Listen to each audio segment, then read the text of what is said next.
ಬೆಳಗಿನ ತಿಂಡಿಗೆ ಅಥವಾ ರಾತ್ರಿ ಊಟಕ್ಕೆ ಅನ್ನದ ಬದಲು ಈ ರೊಟ್ಟಿನ ಮಾಡ್ಕೊಂಡು ತಿನ್ಬೋದು. ತುಂಬ ಚೆನ್ನಾಗಿರುತ್ತೆ. ತರಕಾರಿಗಳನ್ನೆಲ್ಲ ಹಾಕಿ ಮಸಾಲೆಗಳನ್ನೆಲ್ಲ ಹಾಕಿ ಮಾಡಿರೋದ್ರಿಂದ ಇದಕ್ಕೆ ನೆಂಚ್ಕೊಳ್ಳೋಕ್ಕೆ ಕೂಡ ಏನೂ ಬೇಕಿಲ್ಲ. ಬಿಸಿ ಬಿಸಿಯಾಗಿ ರೊಟ್ಟಿ ಹಾಕಿ ತುಪ್ಪ ಹಾಕಿ ತಿಂದರೆ ತುಂಬ ಚೆನ್ನಾಗಿರುತ್ತೆ. ಇದಕ್ಕೆ ನಿಮಗೆ ಯಾವ್ಯಾವ ತರಕಾರಿ ಇಷ್ಟ ಅನ್ನೋದನ್ನೆಲ್ಲ ನೀವು ಹಾಕೋಬೋದು. ನಾನು 1 ಕ್ಯಾರೆಟ್ ತುರಿದು ಹಾಕ್ಕೊಂಡಿದ್ದೀನಿ, ಎತ್ತಿಟ್ಕೊಂಡಿದ್ದೀನಿ.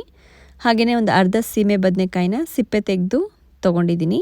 ಹಾಗೆಯೇ ಒಂದು ಅರ್ಧ ಸೌತೆಕಾಯಿನ ಕೂಡ ಸಿಪ್ಪೆ ತೆಗೆದು ಬೀಜ ಎಲ್ಲ ತೆಗೆದುಬಿಟ್ಟು ತುರಿದಿಟ್ಕೊಂಡಿದ್ದೀನಿ. ಸೊ ನಾನು ಯೂಸ್ ಮಾಡ್ತಾ ಇರೋದು ಈ 3 ತರಕಾರಿಗಳು. ನಿಮಗೆ ಇನ್ನು ಯಾವ್ಯಾವ ತರಕಾರಿಗಳು ಇಷ್ಟನೋ ಅದನ್ನೆಲ್ಲ ನೀವು ಹಾಕೋಬೋದು. ಒಂದು ಬೌಲ್ಗೆ ನಾನು 1 ಕಪ್ಪಷ್ಟು ಅಕ್ಕಿ ಹಿಟ್ಟನ್ನು ಎತ್ತಿಟ್ಕೊತಾ ಇದ್ದೀನಿ, ಅಂದರೆ ಮೆಜರ್ ಮಾಡಿಕೊಂಡು. ಹಾಗೆಯೇ ಇದಕ್ಕೆ ಅರ್ಧ ಕಪ್ನಷ್ಟು ಗೋಧಿ ಹಿಟ್ಟನ್ನು ಕೂಡ ಹಾಕೋತಾ ಇದ್ದೀನಿ. ಸೊ ಬಟ್ಲಿಗೆ ನಾನು ಅಕ್ಕಿ ಹಿಟ್ಟು ಗೋಧಿ ಹಿಟ್ಟು ಎರಡೂ ಹಾಕಿ ಮಿಕ್ಸ್ ಮಾಡ್ಕೋತಾ ಇದ್ದೀನಿ. ಬಿಸಿನೀರಿಗೆ ಹಾಕೊಳ್ಳೋಕ್ಕೆ ಈಸಿ ಆಗುತ್ತೆ ಅಂತ ಹೇಳಿ.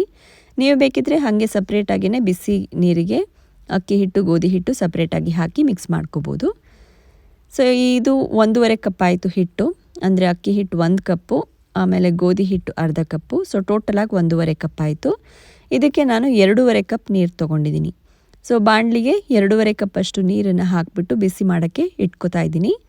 ಅದು ಬಿಸಿ ಆಗೋಷ್ಟೊತ್ತಿಗೆ ನಾನು 1 ಟೇಬಲ್ ಸ್ಪೂನಷ್ಟು ಕಡಲೆ ಬೀಜನ ಹುರಿದಿಟ್ಕೋತಾ ಇದ್ದೀನಿ. ಅಂದರೆ ಸ್ವಲ್ಪ ರೋಸ್ಟ್ ಮಾಡಿಕೊಂಡ್ರೆ ಸಾಕು. ಹುರಿದಿರೋದು ಇದ್ದರೆ ಈ ಸ್ಟೆಪ್ನ ಕೂಡ ಸ್ಕಿಪ್ ಮಾಡ್ಕೋಬೋದು. ಸೊ ಇವಾಗ ಮಿಕ್ಸರ್ಗೆ 1 ಟೇಬಲ್ ಸ್ಪೂನಷ್ಟು ಹುರ್ಗಡ್ಲೆ ಹಾಗೆಯೇ ಹುರಿದಿಟ್ಕೊಂಡಿರುವಂತಹ ಕಡಲೆ ಬೀಜನ ಹಾಕಿಬಿಟ್ಟು ಇದನ್ನು ತರ್ತರಿಯಾಗಿ ಪುಡಿ ಮಾಡ್ಕೋಬೇಕು. ಕಡಲೆ ಬೀಜದ್ದು ಸಿಪ್ಪೆ ತೆಗೆದುಬಿಟ್ಟು ಬೇಕಾದರೆ ನೀವು ಪುಡಿ ಮಾಡೋಕ್ಕೆ ಹಾಕ್ಕೋಬೋದು ಮಿಕ್ಸರ್ಗೆ. ನಾನು ಹಾಗೆ ಹಾಕಿದ್ದೀನಿ.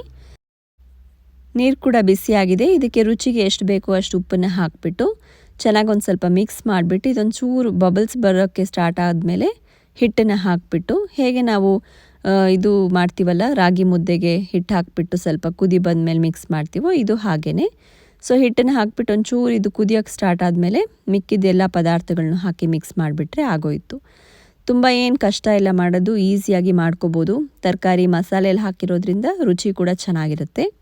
ಇವಾಗ ತುರಿದಿಟ್ಕೊಂಡಿರೋ ಕ್ಯಾರೆಟು ಮತ್ತು ಸೌತೆಕಾಯಿ, ಸೀಮೆ ಬದನೆಕಾಯಿ ಎಲ್ಲ ಹಾಕಿಬಿಟ್ಟು ಕರಿಬೇವು ಒಂದು ಸ್ವಲ್ಪ, ಕೊತ್ತಂಬರಿ ಸೊಪ್ಪು ಒಂದು ಸ್ವಲ್ಪ ಹಾಕಿದ್ದೀನಿ.